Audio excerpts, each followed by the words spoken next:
All right. Thank you, everybody. This is was March now, beginning of April session of the Microsoft Data Platform Continuity Virtual Group. With me today is Niko from Microsoft, absolutely amazing individual, and happens to live in a super cool part of the world as well. He's going to be talking about Azure SQL Observability. So with that, I'll turn this over to you. Thank you so much, David. Let me just point out that the part of the world I'm living, it's not cool. It's pretty hot.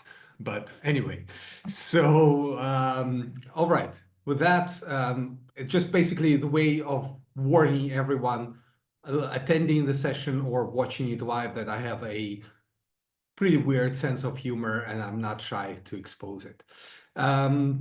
So my name is Niko Neugebauer. I work as a product manager at the company called Microsoft. You might have heard about it. Working on Azure SQL. My claim to fame is that I worked as a customer of Microsoft product and not only in database space, building, optimizing solutions for OLTP and OLAP. And on the community front, I was the first organizer of the International SQL Saturday.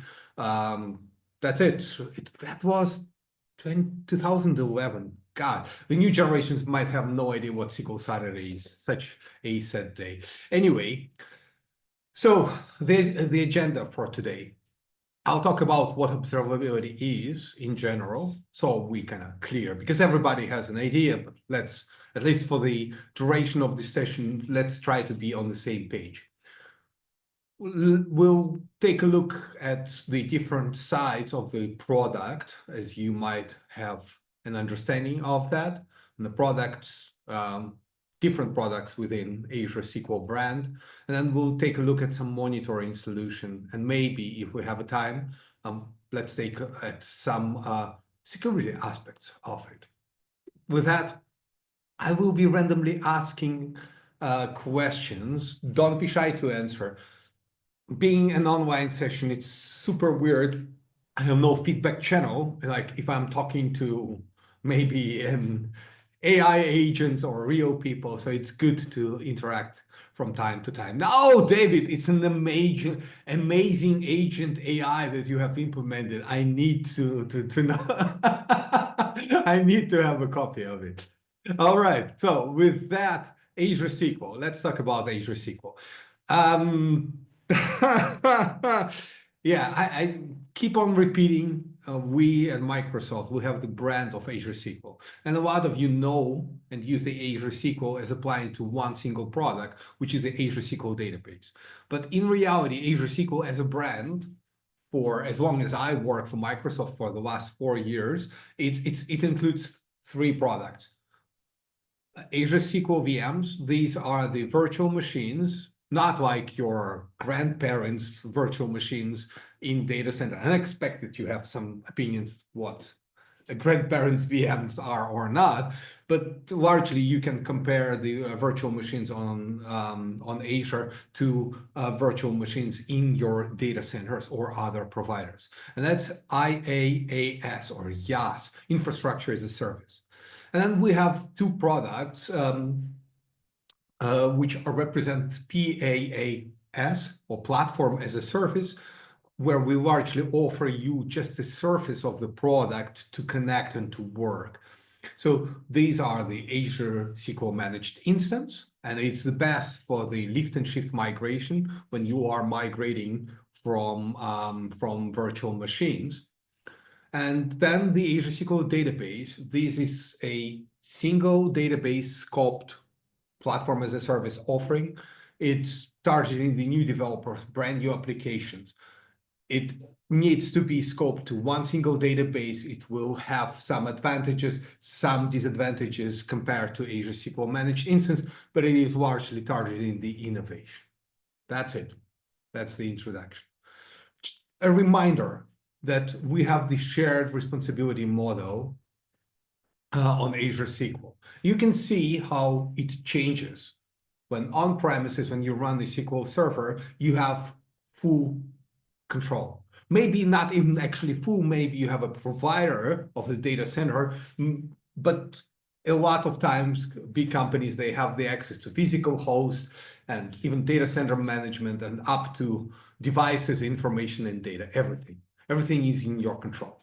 The more you move into IaaS, so Azure SQL VMs, then you start sharing responsibility. Some stuff as a data center management, physical network, physical hosts are managed by us, by Microsoft.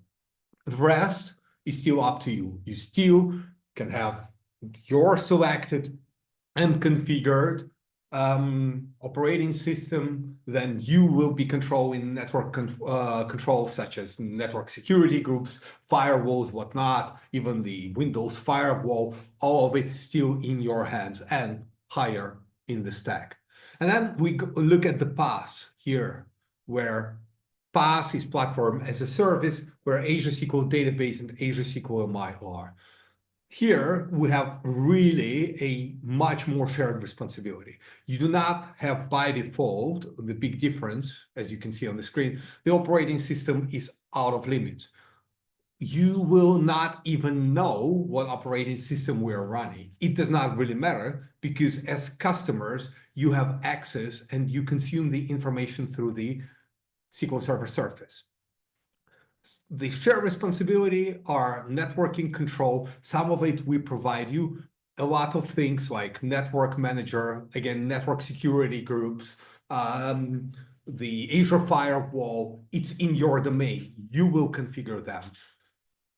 Identity and directory infrastructure, some of it we are providing you, such as the Microsoft Entra, but exact permissions, that will be definitely on the customer. So, and then, of course, the data itself, the access to it, the devices that are connected, the identities, the management of them, the information, the data is, of course, managed by you, by the customer. So that's kind of overview of the overall space to start understanding. So now let's talk about the observability, what observability is. This is a weird, again, image and difference of what's the difference between monitoring and observability. A lot of times, not only service providers, but the customers, I think mostly everybody, and I'm sometimes delivering confusing message on this, but monitoring is something when you extract the metrics, log, and traces, or so-called MLT, and you are looking at the signals to determine the internal state of the system that you are looking at. And monitoring is focused on predefined metrics, logs, and traces, and customization of the alerts to track a pretty much predictable parameters of predefined system. It's a fixed system. And as we moved into observability, which includes monitoring in itself, you are starting to use the term single pane of glass. What it means? It means that you are trying to use multiple signals. It's more complex system, more unpredictable systems. You are trying to merge this all signals into a single view and analyze and react or even predict and anticipate it. So advanced troubleshooting, proactive optimization, a deeper understanding of why events are happening. This is the observability, the current definition of this space. Any questions, any comments on that? Right now, I think we're good. If anybody has any questions, do not hesitate. Throw them in the chat window. Let's get them answered. All right. So this is something I want to share with you, and this is my personal view of the opportunities for the observability, for the overall space. Does not only touches us, the Azure SQL brand, but overall. We need a single version of truth viewed from a single pane of glass. the availability of all information needed to determine the state of the system. You know that in some cases the information is lacking. You are looking at the black box.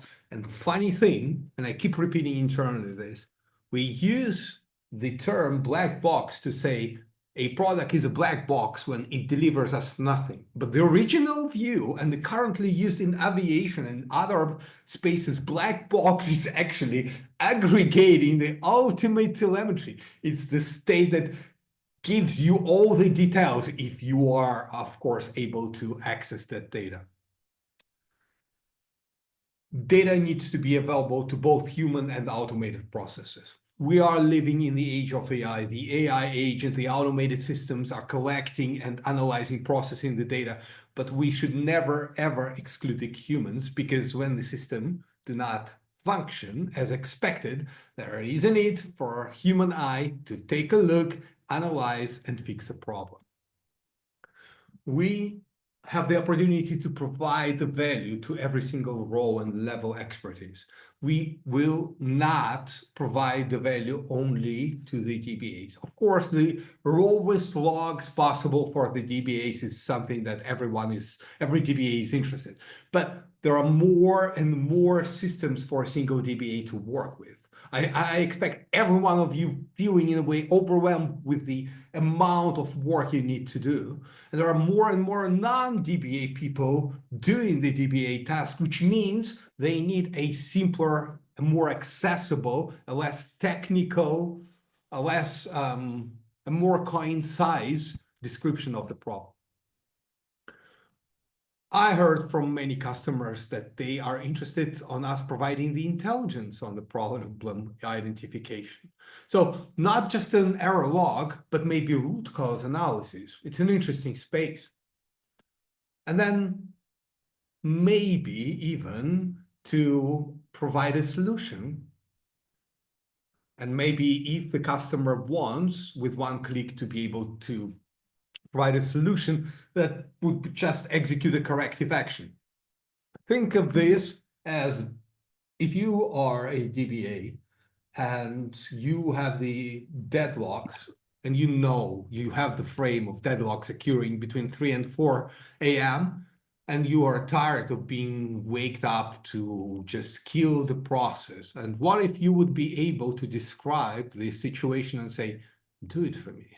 If this kind of a deadlock happens based on the available information and this condition, this should be resolved automatically in this way. Just a thought, opportunity, does not mean anything of this happens, but just some thoughts. So monitoring and observing. This is a very important thing to understand. There is a split. Think about it like a left brain, right brain. The Azure SQL PaaS products, they are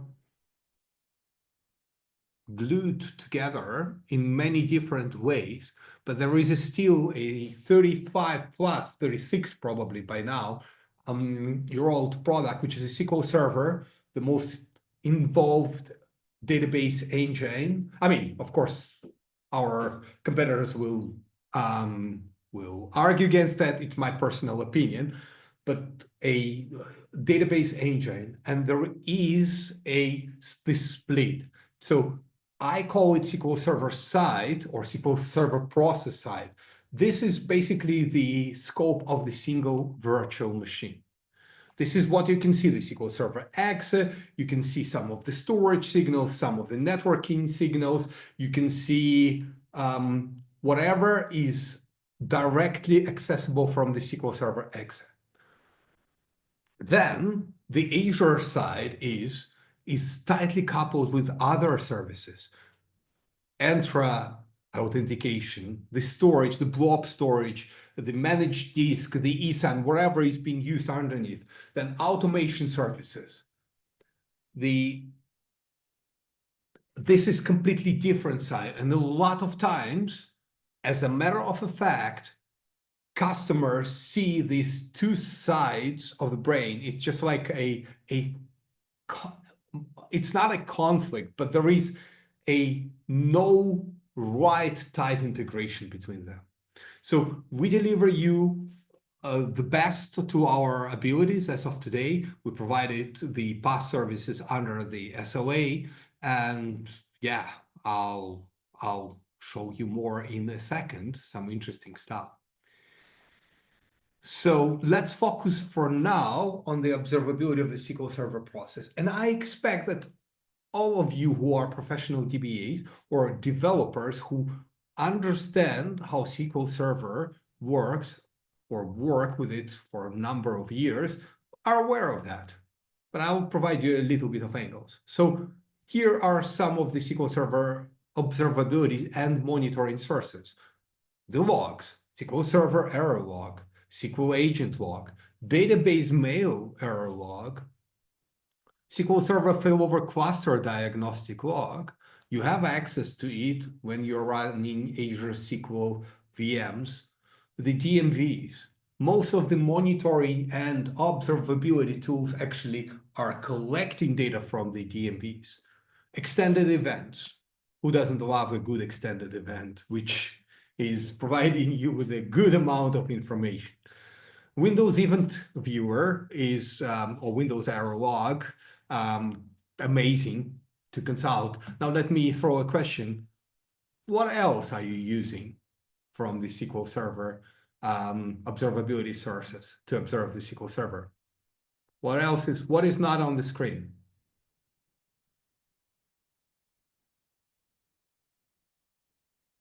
I agree the silence is not on the screen. So nobody's using anything different?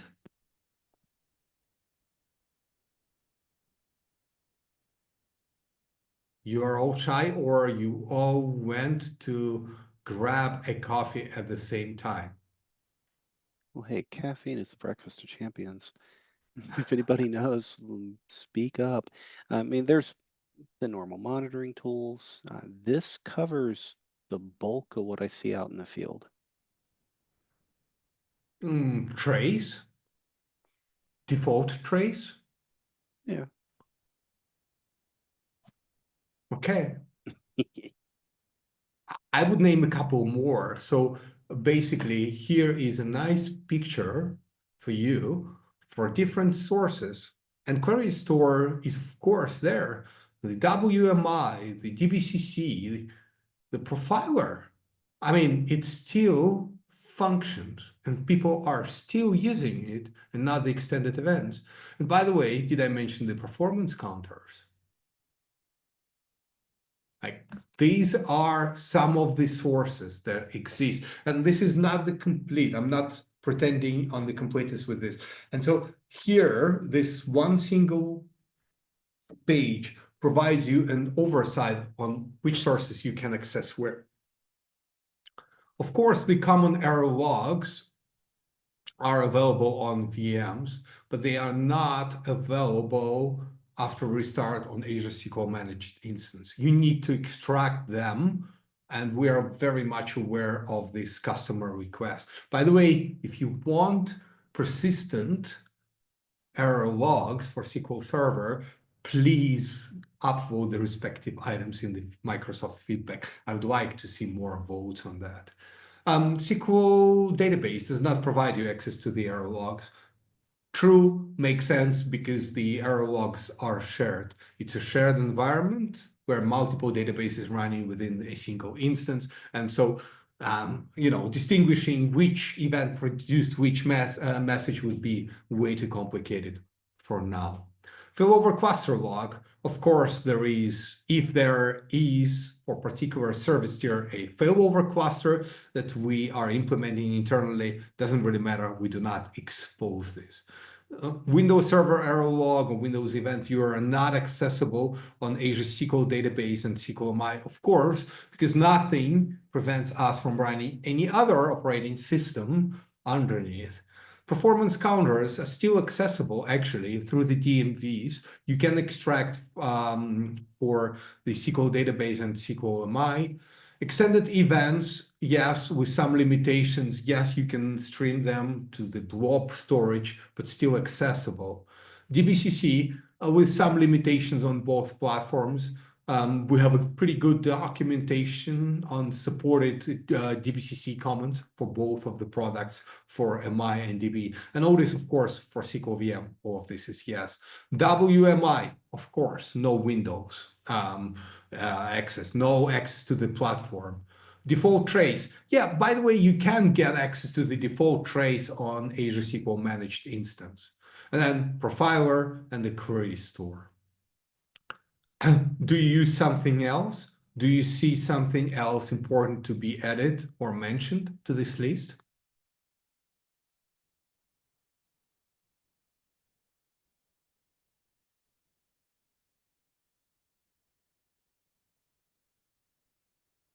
Please do not speak all at the same time. I mean, if you've got WMI in there, you've got PowerShell, you've got any of the insight coming from whatever platform you're on, be it on-prem or in the cloud or VM level.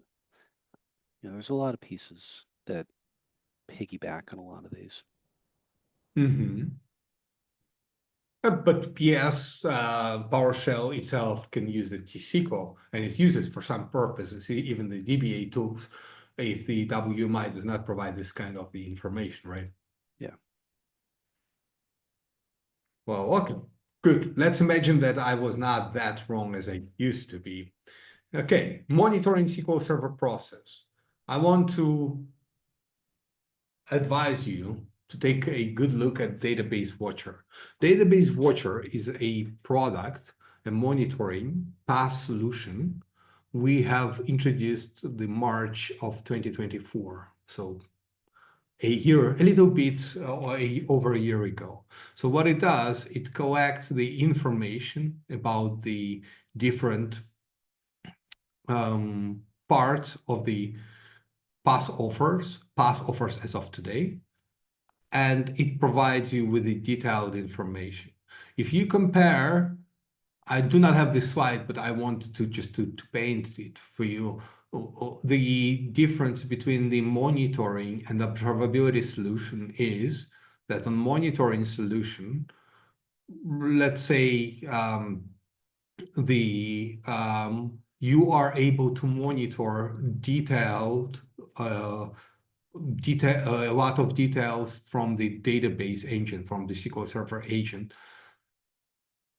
from the SQL Server side, sorry. And with observability, it's more will be concerned about the large scope and about the Azure platform side. That would be the difference. So Database Watcher is a monitoring. It will provide a DBA or database developer or SRE a opportunity of taking an exact look into the details.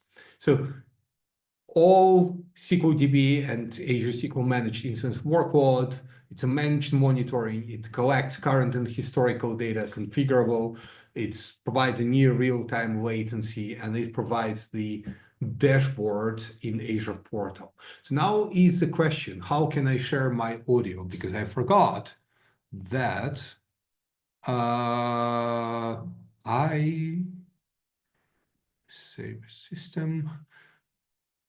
David, are you able to help me? How can I share the audio from the system? That's a very good question. If you change your audio source microphone to be same as system, or honestly anything else that Let's might pick it up. see it. Okay. Changed. Can you still hear me? I can. Okay, let's see. So it was not back to the Database Watcher, was not easy before. I'm not going you to massacre. I will share the slides. It will help you to determine the hotspot and outliers, top queries, common SQL performance metrics, performance counters, query activity session statistics, data on the tables and index metadata, backup and SQL agent job history, and properties of the and configuration of your database and managed instance. So how does it work? So the Watcher itself runs as a full PaaS service, and contrary to the previous solutions, you do not have to set up a Linux virtual machine or something. It uses the managed identity and a data store. So you will have a Custo cluster and real-time intelligence in Fabric as a possible storage. By the way, important fact, you can set up a free Custo cluster and collect the information from the Database Watcher into that free offering. And the price of the Database Watcher as of today, while still in preview, it's $0. And our goal is to provide you the monitoring out of the box. So you set up a target, SQLDB, Elastic Pools, managed instance. You can use the private endpoint, so you can connect not through the internet backbone, but to a direct connection between the subnetworks where you set up managed instance, the SQL database and the database watcher. So it will run, it will use the AKV, Azure Key Vault to authenticate with managed identity, then get the data, and then store it in the data store and export it if you are running, let's say, PowerShell to export the data and consume within a workbook. So visualization right directly on the Azure platform. The cool thing about using the Custo as the destination is that you can use the KQL queries to do whatever you want. And something that is not in this presentation, but it is already public, and I haven't seen my colleagues promoting it, but we have since end of February, we have the alerts in public preview. So you can set up alerts. The alerting, Azure Monitor alerting system is integrated with Database Watcher. Little video, let me know if the sound works.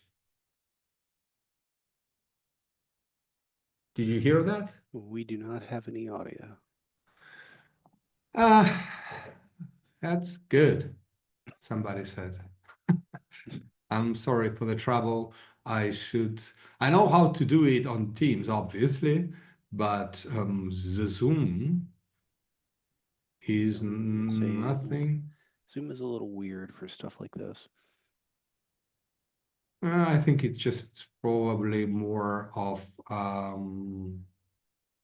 me not knowing how to do that. Let me stop sharing and then I will reshare. Maybe like it will. So I'm sharing the screen, advanced sharing options. No, I do not see. Wait a second. Share sound. This is awesome. So I was just lazy enough. All right, let's try it again. Let's take a look at Database Watcher dashboards. Great. Here I have a watcher that monitors an environment with some databases, elastic pools, and managed instances. I can click on one of the tiles, and this shows me that I'm monitoring a mix of business-critical, general-purpose, and hyperscale databases, provisioned in serverless, all with 4 logical CPUs. Some have high-availability secondary replicas, and some have geo-replicas. I can click on each one of those links to look at the detailed view, but let me first look at the estate-level dashboard. So here I can set my time range to anything I want. Let's go with 30 minutes. And this is a CPU utilization heat map. I'm running a workload, the same workload on all of these databases. This is just HammerDB standard TPCC benchmark. And I see that for business critical, my CPU utilization at about 85%, whereas for hyperscale databases, it's a little bit less than 60, so there is some extra CPU headroom. There are similar heat maps for data, IO, log write, workers, all the usual metrics. There is a heat map for requests. This is batch requests per second. So what I can do here is look at and compare the business critical versus hyperscale. So we can see that they're really close. Hyperscale is a little bit ahead of business critical in terms of workload throughput. So what I can also do is look at the weights heat map, and this shows me weight stats for each database. I can filter this by a weight category. For example, I can focus on replication weights. And as expected, my business critical database is the top one because it uses availability group replication. On the storage area heat map, I can see things like latency, IOPS, and throughput separately for reads and writes, separately for data and transaction log.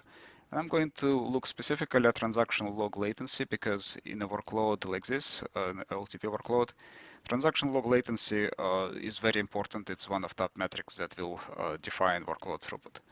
So if I look at this, I see that for my general purpose databases latency, it's about 2 to 3 milliseconds, as expected, given that it's on remote storage. For hyperscale, it's lower. It's at 1.2 milliseconds, but for business critical, it's much lower. So looking at this, you would expect that it would have much higher throughput, and yet that's not the case. So we'll see in the next demo why that might be. One other thing I can do on this state heat map is look at top queries. So here we collect queries from query store in each individual database and store them centrally. So I have this central combined view of all top queries. Each tile here represents a query. I can click on a tile and see things like query text, query weight categories, rankings. So I can see it's a number 1 by CPU, it's a number 2 query by number of executions, and so on and so forth. I can expand this section to look at how this query performed in each individual database and see all the usual query store metrics. And I can also look at query plan details similarly. Now, one other thing that can be done here is look at the top databases. Again, this is by CPU, but you can look at any other query store metric. For example, I can look at execution count, duration, DOP, memory grants, and so on and so forth. Can look at different execution types, regular, aborted, or exception. I can filter by databases. I can by database names, and of course I can filter by query text as well. So one last thing that I wanted to show is ingestion statistics, and that shows me how quickly data gets from your database into the data store. And you can see that it's actually at 90th percentile, half a second, and even maximum latency is very low at 3.45. Okay, that's the end of my demo for state dashboards.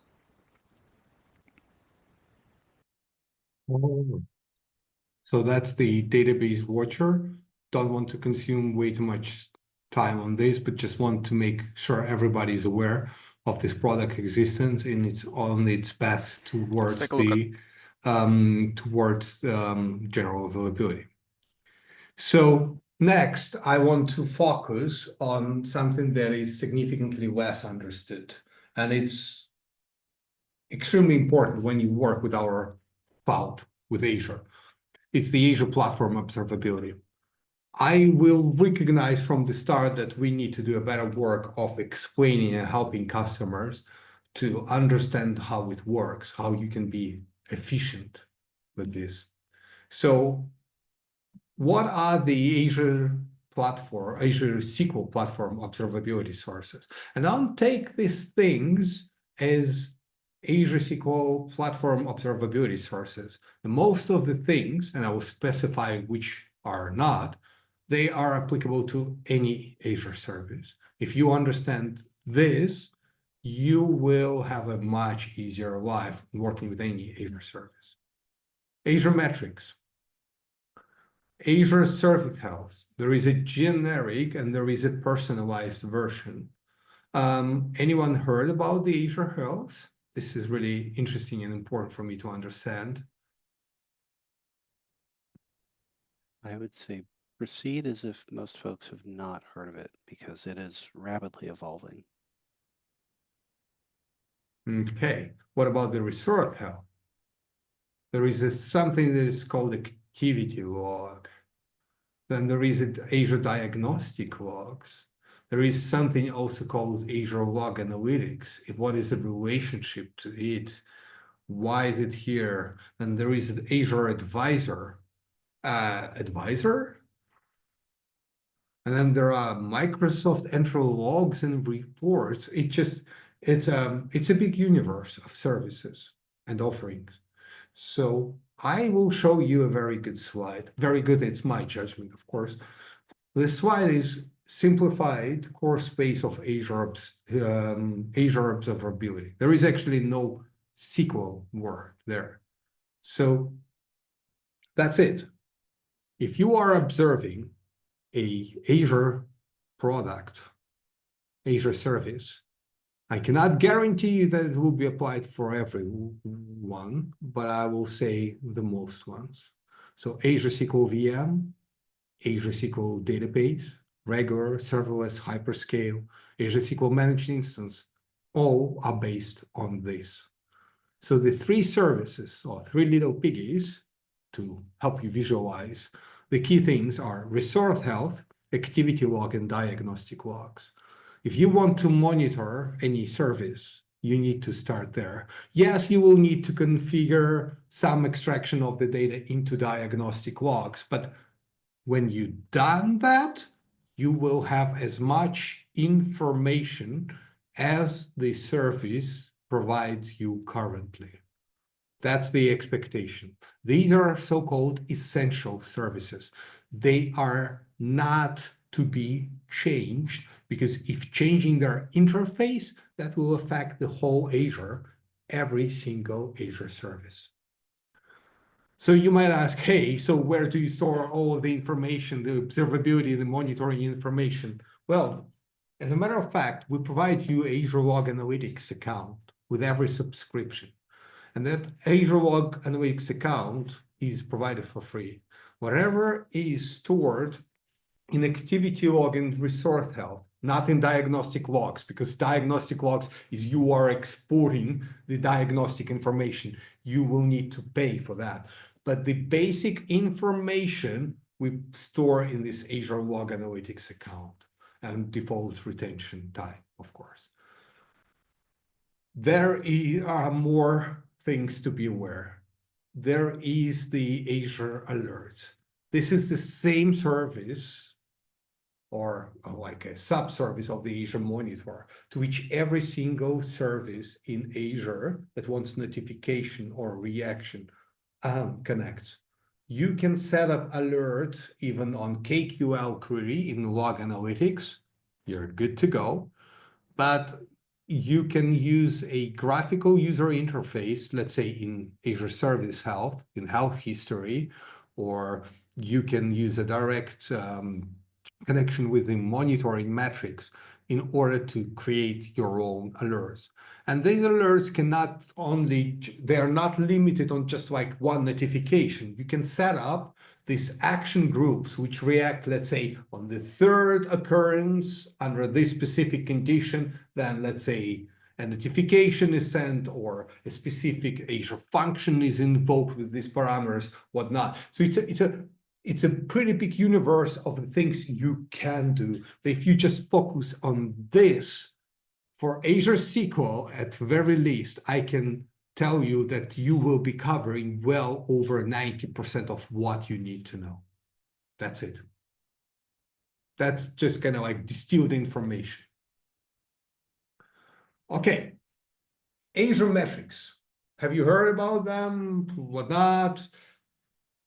Well, they are available at the portal for every single service that I have ever touched. We provide you with a number of metrics. Some of them are enough in some services, and some of them you might wish us to provide more, and we understand that. Let me go as far as that. So on the sample frequency is a minute. Well, basically, we provide you with the visualization, or you can use the KQL and drill into your details. You can customize the time frame. By default, the Azure monitoring metrics give you 31 days. You cannot expand this the visualization for more than 31 days, but in reality, we provide you the retention for 93 days. So if you go on the KQL level for the metrics, you can actually look into the history of the last 3 months. Alerts are charged, of course, but let me tell you, if you are working with databases and you are charged on the alerts and it's a significant impact, I have a lot of questions. B, you definitely need to review your alerting strategy. It should not be largely visible comparable to all your other costs. So then there is this wonderful thing, Azure Service Health Generic. This one provides you with a status of all services and all regions. It is updated with frequency. You can customize it from 2 to 30 minutes. You can see this. If any service goes down, there will be a notification of this. So like really on the top banner side, and you can filter out, you can see the visualization if something is not wrong. And then you have a brilliant Azure status history. Well, we provide RCA, so details of any potential incidents that happened for Azure. That's the Azure Service Health generic. Then, even more awesome is this. Just grab this link, go there, or type Service Health in Azure portal. You will get to this portal, and you can see, first of all, you can filter the scope on the subscription, on the region, on the service level, and actually there are more filters than just the simple one. And you can see, visualize what is right and what might be wrong with the service. Okay, sorry. Okay, just I discovered the chat. Okay, on Zoom. All right, then there is a resource health. Wait a second, why I cut it? Okay, I know, because I will show you more. Let's take a look at the plant services, plant maintenance. What is this? You can see that you are actually getting a list of the notification of the plant maintenance. Oh, look, SQL database, SQL managed instance. Depending on the service, you will get even up to 1 week in advance. For SQL, it's not the case for SQL DB and SQL MI for now, but we provide you in advance the maintenance notification. We provide you the reasons, we provide you some of the details, and we will provide you with impacted services. So if I open this one, I can see impacted resources, and these are all managed instances in this case that are impacted with our subscription ID, impacted services, whatnot. So this patching right now, planned maintenance for that region is ongoing. Then next one is the health advisories. So here you will be able to see any retirement policies or important changes that are coming to your services. Again, you can filter them out, or the scope of your tenant, of the subscriptions, whatnot. You can expand a lot of filters. Then there are security advisories. You can see if some services are impacted and there's something that needs to be done in the security sense. Next one, I'm switching back to my presentation, is the resource health. Resource health is one of the 3 key services that I mentioned. You will find it under the help. Don't ask me why we put it here, there. I still do not know even if we can move it somewhere more visible, but this is the single most important availability metric we've got. If there is an issue with your managed instance, with your database, with your Azure SQL VM, it will be reflected in resource health. You can also set up an alert right here on Azure portal, or you can use the Azure Service Health, because this resource health is a part of the service health. I totally understand that I'm jumping between the different subservices, but trust me, I'm simplifying this. Okay. Any questions on the resource health? Not yet. If anybody has any questions, throw them in the chat window. David, if you are speaking, I cannot hear you. Whoops, I am speaking. It might Okay, be from that's your audio. interesting. Too many questions, guys. I've been using NoSQL speaker. for a few years. I just stopped in. Sam, I cannot hear you either, Oh, which is really interesting. It might be I related. lost the sound. Okay, let's try it this way. Sorry for the technical issue. Maybe it's the sharing audio. You're right. Let me then stop sharing and let's not share the sound and reshare it again. Say something. Test, test, test. I guess I can use. okay. All right. Sweet. Go ahead, Sam. Oh yeah, I All was right. just saying, I've been using NoSQL for a number of years now. I just kind of stopped back in to get an update on what was, how SQL's doing. I use SQL for like 15 years, particular SQL Server. So I love the product, but I've been doing a lot of cloud apps. And so I was just kind of taking a look at its, scalability, scale on demand, I guess, was why Azure SQL is very interesting because most of the solutions I do now, the scale on demand is just critical. Nobody wants to resize things or guess sizes or anything like that. People want to write an app, deploy it, and then have the infrastructure under it. So I'm really impressed. But I just wanted to, but otherwise I don't have too many good questions just because I'm not actively using SQL right now. But I might very soon again. Cool. All right. Okay. More things. Activity log. So what is activity log? Once again, this is a common element. Any Azure service got the activity log. It should be under your overview in any of your blades. Activity log will list you all,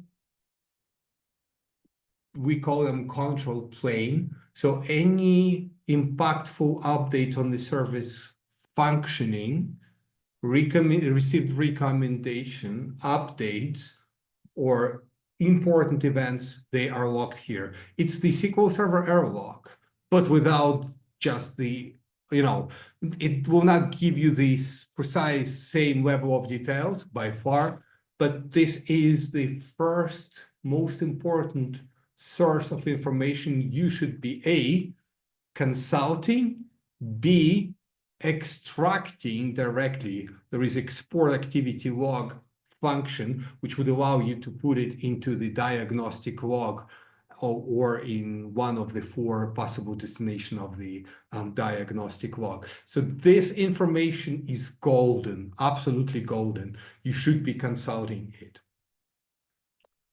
The diagnostic logs. So what it provides you, diagnostic logs for SQL VMs, you can use them, SQL VMs, to extract the diagnostic information about your virtual machine and about the SQL server that's running inside.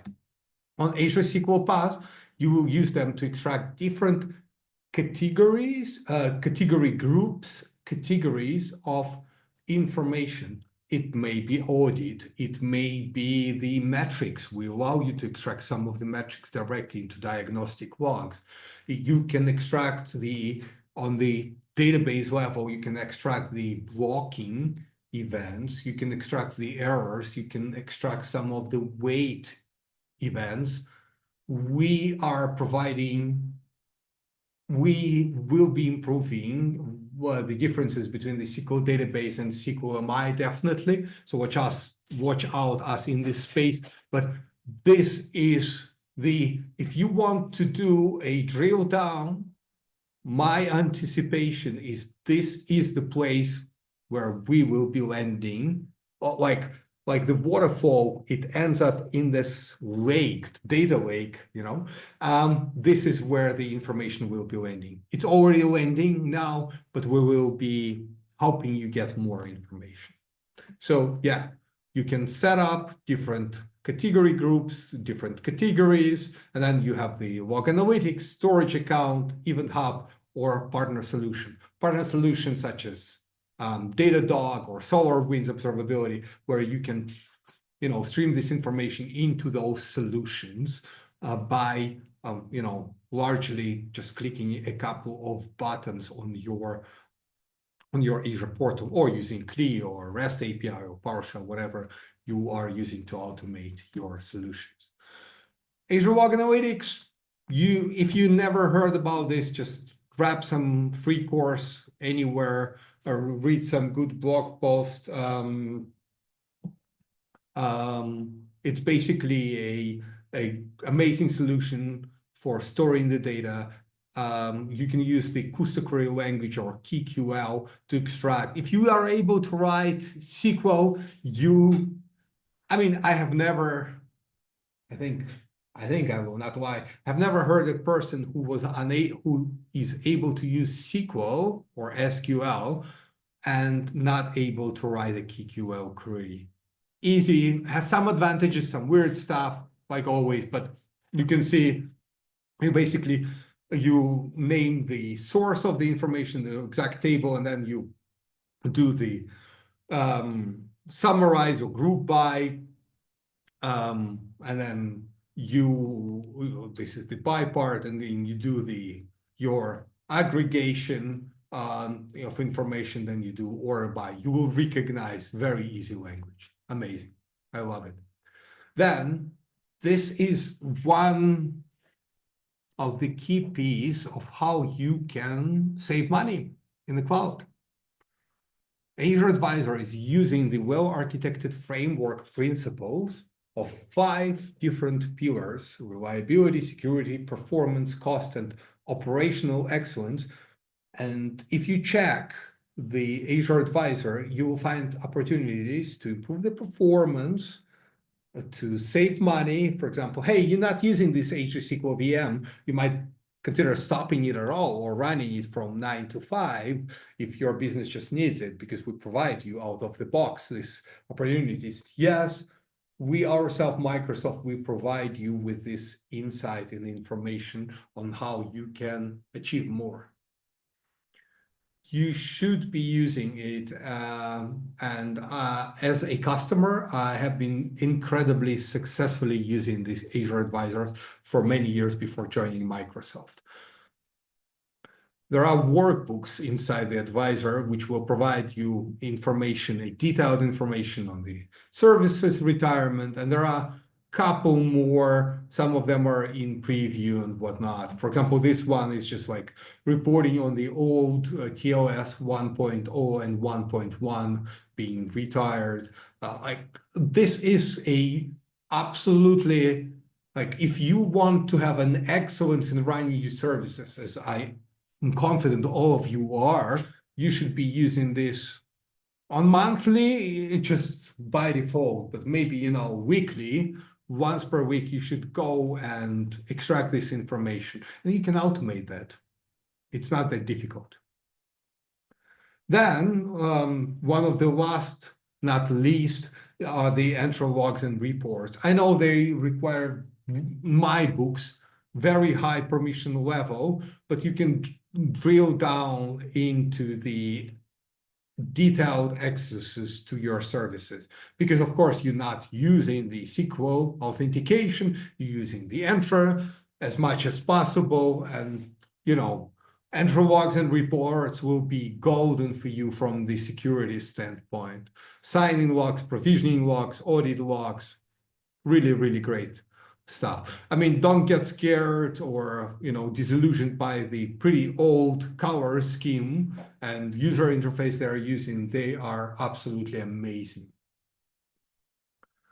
Well, the Azure Monitor, that's the overview, the official overview. So that's Microsoft Observability solution. This is where you collect the metrics, logs, traces, and even changes, which I didn't talk about, but you can configure that any changes you do to your services, Azure SQL, DB, SQL SQL VM, any Azure services, they are logged, and you can see version by version what was changed, who has changed.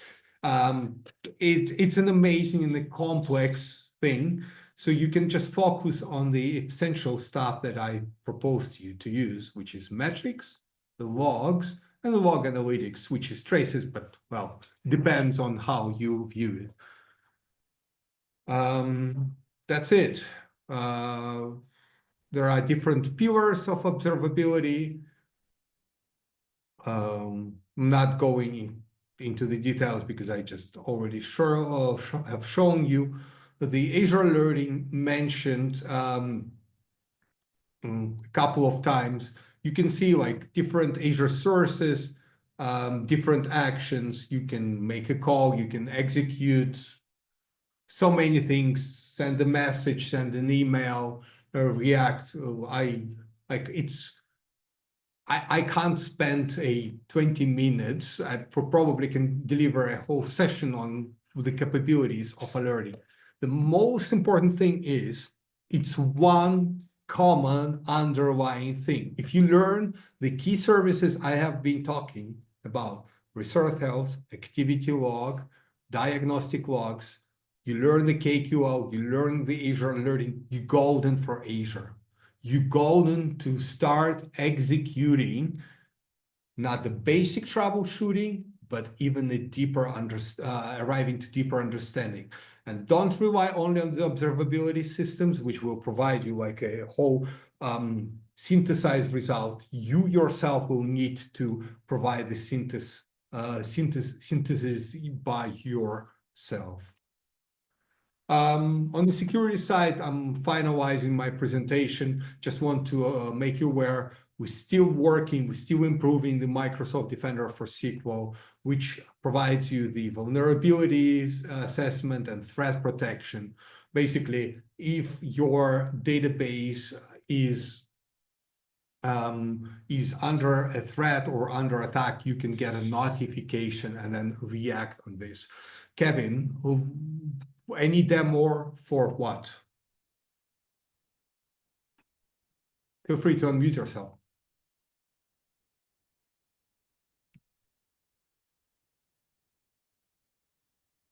So we'll carry on in the meantime. So finalizing this. So vulnerability assessment will provide a constant scanning and reporting and different results. So this is the security part, and I will warn you that there is a Microsoft purview for Azure SQL DBAs. It provides you with the opportunity of controlling the access on the more detailed level to Azure SQL database and Azure SQL managed instance on this. At this moment, it will allow you to do some lineage on the Azure SQL database side, also the classification on both sides and labeling if you're working in the data warehousing space. So that's about it. Yeah. That's the end of my presentation. Thank you very much. Happy to answer any questions and maybe show a demo. If Kevin, you can specify what you would like to see, and I'm able to show it. Yeah, I actually have a question for you here, and don't laugh. Most of the organizations that I work with don't allow the DBAs to get into most of these layers of Azure. How do you start the discussion with the infrastructure folks to say they really need access into this? And how do you fight that fight? Thank you so much for this question, because this has been one of the pillars of the work internally I have been doing for the last month. So one, First of all, you deserve an American Purple Heart for fighting this fight. No, I deserve nothing besides my own peace. I will start the conversation by showing them the slides and providing them the information and pointing them directly to the resources. So if you have a patching and maintenance event, you are able to determine that at some point, and you can, then you can simply tell them, hey, Microsoft is actually allowing us 24 or 144 depending on the service, hours in advance to get a notification. This is called advanced notification. As a DBA, I would like to be notified. Then it will force them to add you as a recipient of this information. This information is stored within the planned maintenance in service health. Then you will need to do the observability or even monitoring of the Azure platform side eventually, right? Because are you able to determine when we are executing the automated backups? Yeah, sometimes, but not always. Is this information is available and you can extract it from the Azure platform side? Yeah. Well, you have a sudden performance impact and there is nothing. You might see the 51 as a ID for the trace for the process that is running on your Azure SQL database or Azure SQL MI.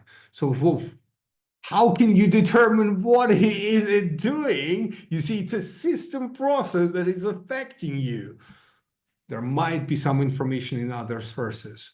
You need to be, my proposal, like if I would be back to on the customer side working, I would fight for all these 5 sources that I listed one by one, starting with activity log, then going continuously on the maintenance. You need to be notified. I mean, it just like there is no way how a DBA is not notified of the maintenance.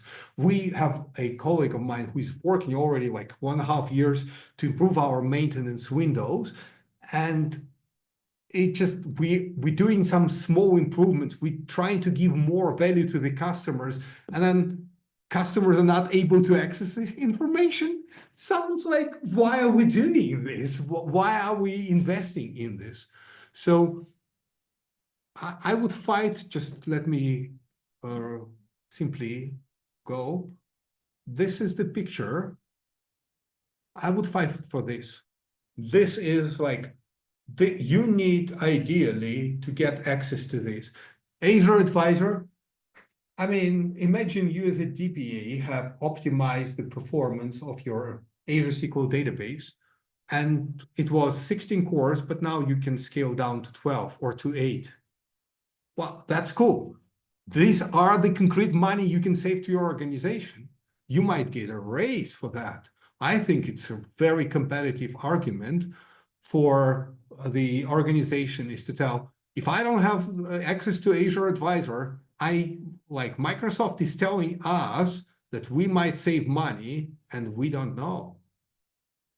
You might agree with our recommendation or disagree. It's a different scape. We don't have all the business needs. We cannot have all the understanding. But recommendation, even on how to tune the Azure platform side to get better performance, or when you're stuck with failover groups because you have done something, you have some process that is running and does not allow the log to be cleaned up. So your log is getting filled up until your instance will stop. So they will appear in the Azure Advisor. How else would you like to react? So it removes your possibility to react on the key events. That would be my argument for now. We do have a good question from Kevin here. It said on his side, his organization doesn't use Azure Monitor or Azure related logging services. Are there any free of charge or not too expensive services that can be used for, in this case, 10 SQL servers inside virtual machines on Azure and 2 Azure SQL DBs? Okay, so I would say that the SQL VMs are coming to Database Watcher. Quote unquote, I do not know when, but it's a very known request, very understood, very well understood request. It's a question of time. And Database Watcher is free. That would be a good start. Otherwise, if you wanted to go as cheap as possible, it's just like, how do you want to monitor them? It depends on the depth. You can run the PowerShell script by yourself in a Azure function through managed identities to extract the information. Otherwise, it's the role of Azure Monitor is to provide you. You need to be careful on the amount of information you store. And that is really well understood by the Azure Monitor folks. That if you like, the more services you observe, and if you extract all the information, at some certain point, the Kusto, underlying Kusto cluster will, you will have to pay it, and you might start noticing it. Extract the information from Kusto, drill down the retention. I would do probably like this. I would extract everything into Kusto, and then I will use the key information that I really, really want, extract it to something durable, whatever you can, whatever storage and system you would use. There are some open source solutions. You can build even Grafana, let's say, to run, but it will be a lot of work. So it's a skewed answer. Sorry for that, but not easy. No, they're not easy questions. Kevin has asked a second question. Sometimes the resource health check encounters an error. But Kevin, we would need some more details in order to try to figure out what's going on with that one. Because who knows why these things hiccup like that. But I would What say, is the check? What is resource health check encounter errors? Error message can be found in the activity log. Yeah, yeah, I would like to understand. So resource health itself is a semaphore. It has 3 states. It has green, yellow, and red. And there is the detailed information lands in the activity log. That's true. This is where you can unpack and see more details. And if they're not visible, check out the JSON file, because some of the stuff is stored in the properties section of the JSON file. But I'm not sure I understand the question completely. I think it was why is it that it encounters the error? But we would need to see the errors in more details to try to really get to the bottom of that one, because there's probably 1,000 different reasons why. But the resource health should always provide a result. So I do not understand if it's the error of the getting a result, or resource health is delivering an error. It's a pretty distinct situation. Yeah, I would say, Kevin, post a message on this session on the meetup group with more details, and we'll see what we can do. And Azure Virtual, what is it? Resource health check failed as an error. Oh, okay, Kevin. Yeah, to be honest, have not heard about this situation. Did you open a support ticket about this? Because as a customer, you are pretty much entitled to get the information of the resource health. This is the essential service, how we provide the information on resource or on the specific resource availability. So unless you have networking problems of reaching out to Azure, I would absolutely raise a support case like, hey guys, what's going on? Makes sense. Excellent. Does anybody else have any questions for today?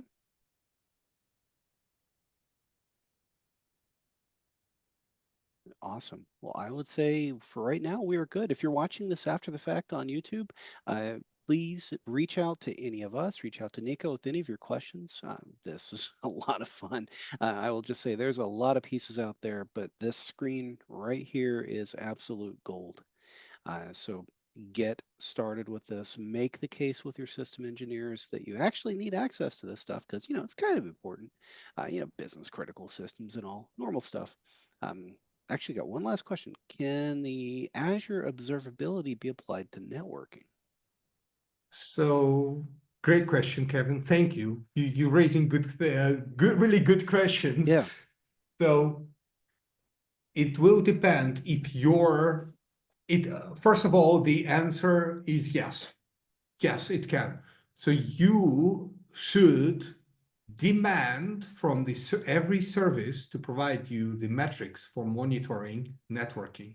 So Azure monitoring metrics should be, and yes, I know Azure SQL managed instance provide you with just 7 metrics, and SQLDB today provides you with 23 metrics, not comparable with 3,600 something what performance counters provide you for SQL Server, but we are very well understood on this.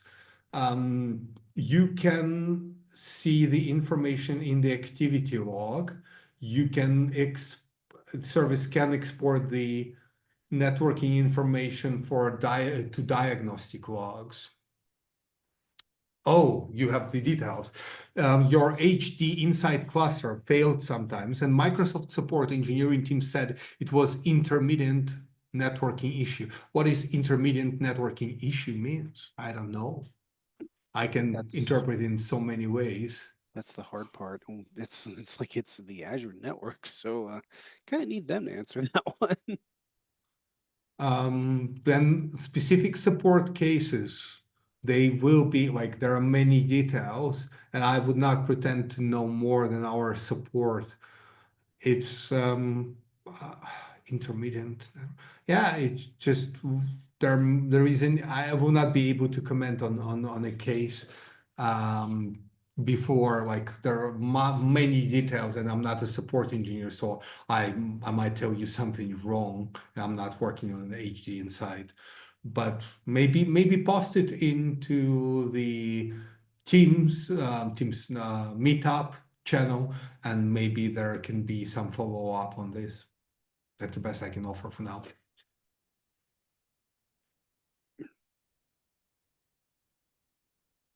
The sudden missing networking cannot be tracked. So Kevin, understood. Whatever ends up in activity log is the responsibility of each of the services.